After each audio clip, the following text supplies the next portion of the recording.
ഞാൻ സത്യം പറഞ്ഞാൽ എൻ്റെ ജീവിതത്തിൽ എനിക്കൊരു വലിയ ആഗ്രഹം ഉണ്ടായിരുന്നില്ല ഒരു കാറ് വാങ്ങണമെന്ന്. പലരും കോളേജിൽ പഠിക്കുന്ന സമയത്തൊക്കെ സ്കൂളിൽ പഠിക്കുന്ന സമയത്തൊക്കെ ആഗ്രഹിക്കും വലുതായ ശേഷം ഒരു വണ്ടി വാങ്ങുക, വണ്ടിയിൽ ഒറ്റയ്ക്ക് ഡ്രൈവ് ചെയ്യുക. അതെൻ്റെ ഒരു സ്വപ്നമായിരുന്നില്ല. അതുകൊണ്ട് തന്നെ എന്നോടൊപ്പം ഉണ്ടായിരുന്ന പല സുഹൃത്തുക്കളുമൊക്കെ സാമ്പത്തികമായി മുകളിൽ നിന്നവരും അല്ലാത്തവരും ഒക്കെ വാഹനങ്ങൾ വാങ്ങിച്ചപ്പോഴും ഞാൻ വാഹനം വാങ്ങിച്ചിട്ടുണ്ടായിരുന്നില്ല. ഞാൻ സ്കൂട്ടറിൽ തന്നെ യാത്ര ചെയ്തുകൊണ്ടിരുന്നത്. പിന്നെ ഈ 2000 ഒക്കെ ആയ സമയത്ത് എനിക്ക് 2 കുട്ടികളെയും കൊണ്ട് സ്കൂട്ടറിൽ പോകാൻ പറ്റാത്തൊരവസ്ഥ വന്നുപോയി. പിന്നെ സുഹൃത്തുക്കളൊക്കെ എന്നെ വഴക്ക് പറയാൻ തുടങ്ങി. ഇതെന്താ വണ്ടിയില്ലാതെ ഇങ്ങനെ 2 കുട്ടികളെയും കൊണ്ട് സ്കൂട്ടറിൽ പോരുത്, എറണാകുളം സിറ്റിയിൽ കൂടെ പോരുതെന്ന് പറഞ്ഞപ്പോൾ പിന്നെ ലാസ്റ്റ് ഞാനൊരു കാറ് വാങ്ങാൻ നിർബന്ധിതനായി. ഇൻഡിഗോ, അതാണ് ആദ്യമായിട്ട് വാങ്ങിയ വണ്ടി. അത് വിറ്റിട്ട് പിന്നെ ഒരു 3 വർഷം കഴിഞ്ഞപ്പോൾ വീണ്ടും ഒരെണ്ണം വാങ്ങിച്ചു. അതും അതേ വാഹനം തന്നെ, ഇൻഡിഗോ തന്നെ വാങ്ങിച്ചു.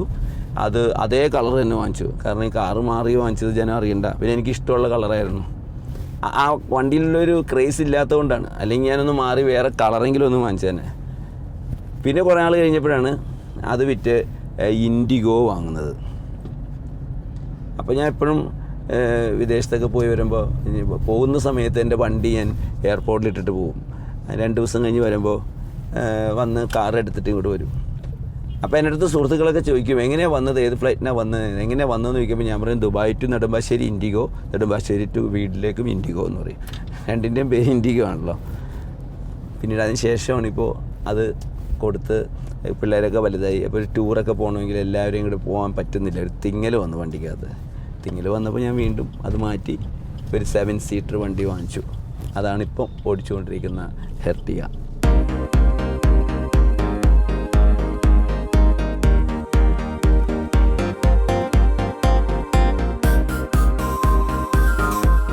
ഡ്രൈവ് ചെയ്യുന്നവരോട് എനിക്കൊരു ഉപദേശം പറയാനുള്ളൂ. മറ്റൊന്നുമല്ല, നമുക്ക് സാമ്പത്തികം ഉണ്ടാവും, നമുക്ക് നമ്മുടെ കഴിവുകളെക്കുറിച്ച് നമുക്ക് അഹങ്കരിക്കാൻ പറ്റും. അങ്ങനെ നമ്മുടെ ഉള്ള സാമ്പത്തികത്തെക്കുറിച്ച് നമുക്ക് അഹങ്കരിക്കാൻ പറ്റും. അഹങ്കാരം വേണമെന്നല്ല കേട്ടോ പറയുന്നത്. പക്ഷേ ഡ്രൈവിങ്ങിൻ്റെ കാര്യത്തിൽ മാത്രം നമ്മൾ ഒരിക്കലും അഹങ്കരിക്കാൻ പാടില്ല. കാരണം ഡ്രൈവിംഗ് എന്ന് പറഞ്ഞാൽ നമ്മുടെ കയ്യിലല്ല ഇരിക്കുന്നത്. നമ്മൾ വണ്ടി ഓടിക്കുന്ന സമയത്ത് വേറൊരാൾക്ക് എന്തെങ്കിലും ഒരു പിശക് തോന്നിയാൽ മതി, നമ്മുടെ വണ്ടി കൊണ്ടൊന്ന് ഇടിച്ചാലും പണി കഴിയും. അപ്പോൾ നമ്മുടെ സ്വന്തം ആരോഗ്യത്തെക്കുറിച്ച് നമ്മൾ ഒരിക്കലും അഹങ്കരിക്കാൻ പാടില്ല. കാരണം എപ്പോഴാണെന്ന് പറയാൻ പറ്റില്ല നമുക്ക് ഒരു ഹാർട്ട് അറ്റാക്കോ മറ്റെന്തെങ്കിലും മാരക രോഗങ്ങൾ വരുന്നത്. ബാക്കിയെല്ലാം നമ്മുടെ കയ്യിൽ നമ്മുടെ കയ്യിലൊരു ഹോൾഡ് ഇരിപ്പുണ്ട്. പക്ഷേ സ്വന്തം ആരോഗ്യത്തെക്കുറിച്ചും സ്വന്തമായിട്ടുള്ള നമ്മുടെ ഡ്രൈവിങ്ങിനെ കുറിച്ചും നമ്മൾ ഒരിക്കലും അഹങ്കരിക്കാൻ പാടില്ല. ദൈവത്തിൻ്റെ കയ്യിലാണ് എല്ലാം ഇരിക്കുന്നത് എന്ന് ഞാൻ എല്ലാവരോടും പറയാറുണ്ട്. എൻ്റെ ഡ്രൈവിങ് അടിപൊളിയാണ്, സൂപ്പറാണെന്ന് ഒരിക്കലും നമ്മൾ പറയാൻ പാടില്ല. നമ്മൾ പകുതി, ദൈവം പകുതി, എല്ലാം ദൈവത്തിൻ്റെ കയ്യിലിരിക്കുന്നത്. പിന്നെ ഞാൻ ഒരു നല്ല ഡ്രൈവറല്ല. അതുകൊണ്ട് തന്നെ ഞാൻ വണ്ടി ഓടിച്ചപ്പം എനിക്ക് ഡ്രൈവർ ഉണ്ടായിരുന്നു. പലവരും മാറി മാറി വന്നിരുന്നു. കുറേ നാൾ തന്നെ എൻ്റെ കൂടെ ഉണ്ടായിരുന്ന ശിവനുണ്ടായിരുന്നു, കലാഭവൻ, മറ്റേ ബിൻഡോ ഉണ്ടായിരുന്നു. അങ്ങനെ പലരും എൻ്റെ ഡ്രൈവേഴ്സായിരുന്നു. പിന്നീട് ഞാൻ പലപ്പോഴും നമുക്ക് പേഴ്സണലായിട്ട് എവിടെയെങ്കിലുമൊക്കെ പോകണമെങ്കിൽ ഫാമിലിയായിട്ട് പോകുമ്പം വീണ്ടും എല്ലാവരും കൂടെ പോകാൻ പറ്റാത്ത അവസ്ഥ വരുന്നു. പിന്നെയാണ് ഞാൻ തന്നെ ഡ്രൈവ് ചെയ്യാൻ തുടങ്ങിയത്. എൻ്റെ ഡ്രൈവിംഗ് എന്ന് പറഞ്ഞാൽ എറണാകുളത്ത് നിന്ന് മാക്സിമം തൃശ്ശൂർ അല്ലെങ്കിൽ ആലപ്പുഴ അല്ലെങ്കിൽ കോട്ടയം, അതിനപ്പുറത്തേക്ക് ഞാൻ ഡ്രൈവ് ചെയ്യാറില്ല സാധാരണയായിട്ട്. കാരണം പണ്ടൊരിക്കലും ഇങ്ങനെ ഡ്രൈവ് ചെയ്ത സമയത്ത് ഞാൻ ഉറങ്ങിപ്പോയിട്ടുണ്ട് എൻ്റെ വീടിനടുത്ത് വെച്ചിട്ട്. ഉറങ്ങിയും വണ്ടി ഇടിച്ചതൊക്കെ ഒരുമിച്ചായിരുന്നു. ഇടിച്ചതല്ല, ഒരു കുഴിയിൽ വന്ന് വണ്ടി ചാടി വണ്ടിയുടെ ഒരു സൈഡ് മുഴുവൻ പൊളിഞ്ഞു പോയി. അതിന് ശേഷം പിന്നെ ഞാൻ എന്ന് ഉറക്കം വരുന്നു തോന്നി ആ നിമിഷം വണ്ടി നിർത്തിയിട്ട് അപ്പം എനിക്ക് പെട്ടെന്ന് കുറച്ച് നേരത്തേക്ക് ഉറങ്ങാൻ പറ്റും. കിടന്ന് ഇങ്ങനെ ഒരു 10 മിനിറ്റ് കണ്ണടച്ചാൽ കണ്ണ് തുറന്നു കഴിഞ്ഞാൽ ഞാൻ ഫ്രഷാണ്. പിന്നെ എനിക്കൊരു 5-6 മണിക്കൂറിനകത്തേക്ക് കുഴപ്പമില്ല. പലർക്കും പറ്റാത്ത ഇല്ലാത്തൊരു കഴിവാണ് എനിക്കുള്ളത്. സ്റ്റുഡിയോയിലേക്ക് എഡിറ്റ് ചെയ്തുകൊണ്ടിരിക്കുമ്പോൾ 11 മണി 12 മണിയാകുമ്പോഴൊക്കെ ഉറങ്ങുന്നു. ഉറക്കം വരുമ്പോൾ ഞാനൊരു 10 മിനിറ്റ് എന്ന് പറയും. ആ 12 മണിക്ക് പോയി ഒരു 12:15 ആകുമ്പോൾ ഞാൻ ഉറങ്ങിയിട്ടങ്ങ് വരും. വന്നു കഴിഞ്ഞാൽ പിന്നെ ഞാൻ ഫ്രഷാണ്. പിന്നെ എനിക്ക് 2-3-5 മണിക്കൂർ ഇരിക്കാൻ പറ്റും. അതുപോലെ ഈ ഡ്രൈവിങ്ങിലും ഉണ്ട് ആ ഒരു ഗുണം. അപ്പോൾ അതുകൊണ്ട് എവിടെയെങ്കിലും യാത്ര ചെയ്യുന്ന സമയത്ത് ഒരു 10 മിനിറ്റ് ഉറങ്ങി എഴുന്നേറ്റ് കഴിഞ്ഞാൽ ഞാൻ പിന്നെ ഫ്രഷാണ്. അപ്പോൾ അങ്ങനെ ഉറക്കം വരുന്ന സമയത്ത് ഞാൻ അങ്ങനെയാണ് ചെയ്യാറ്.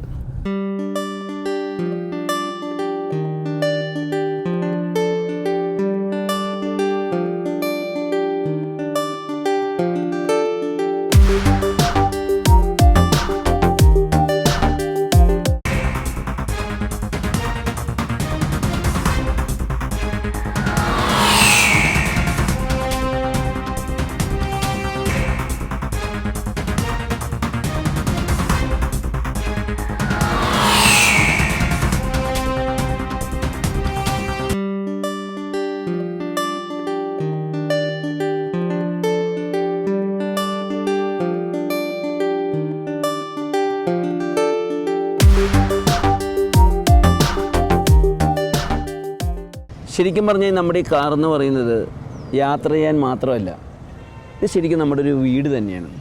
നമ്മൾ വീട്ടിൽ നിന്ന് കാറിൽ എവിടെയെങ്കിലും പോയി അല്ലെങ്കിൽ എവിടെയെങ്കിലും താമസിച്ചു, അതിനുശേഷം 2 ദിവസം കഴിഞ്ഞ് നമ്മൾ തിരിച്ചു വന്ന് കാറിൽ കയറുമ്പോൾ നമ്മുടെ വീട്ടിലെത്തിയ ഒരു ചെറിയ ഫീലിംഗാണ് ഈ കാറിലെത്തുമ്പോൾ, നമ്മുടെ പ്രിയപ്പെട്ട വസ്തുക്കൾ. അതുകൊണ്ടാണ് അങ്ങനെ തോന്നാൻ കാര്യം തന്നെ. നമ്മുടെ ഡ്രസ്സുകളായിക്കോട്ടെ, മൊബൈലായിക്കോട്ടെ, ചാർജറായിക്കോട്ടെ, അങ്ങനെ നമ്മുടെ ഏറ്റവും വേണ്ടപ്പെട്ട സ്ഥാനങ്ങളെല്ലാം ഈ കാറിലാണ് വെക്കുന്നത്. അപ്പോൾ അതിൻ്റെ അടുത്ത് നമ്മൾ എത്തുക എന്ന് പറയുമ്പോൾ തന്നെ നമ്മൾ വീട്ടിലെത്തിയ ഒരു ഫീലിംഗ്, വീട്ടിലെത്തിയതിൻ്റെ ഒരു പകുതി ഫീലിംഗ് നമ്മൾ കാറിൽ കയറുമ്പോൾ തന്നെ നമുക്ക് കിട്ടാറുണ്ട്.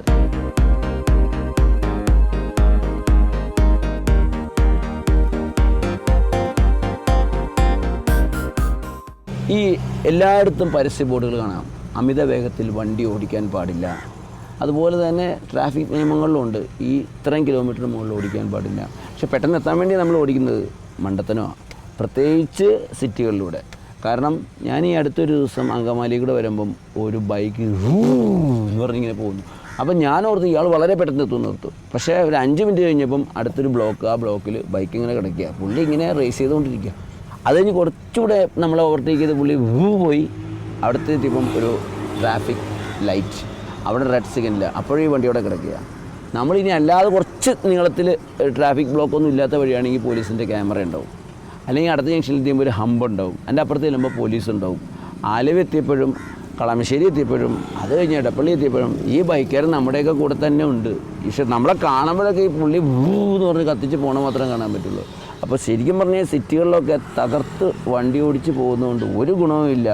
കാരണം സിറ്റി വിട്ടുപോയാലും ഈ ക്യാമറയുടെയൊക്കെ പ്രശ്നങ്ങളുണ്ട്. അപ്പോൾ അതുകൊണ്ട് അതിവേഗത്തിൽ വണ്ടി ഓടിക്കാതിരിക്കുന്നതാണ് നല്ലത് എന്നുള്ളതാണ് എൻ്റെ ഒരു ഒബ്സർവേഷൻ.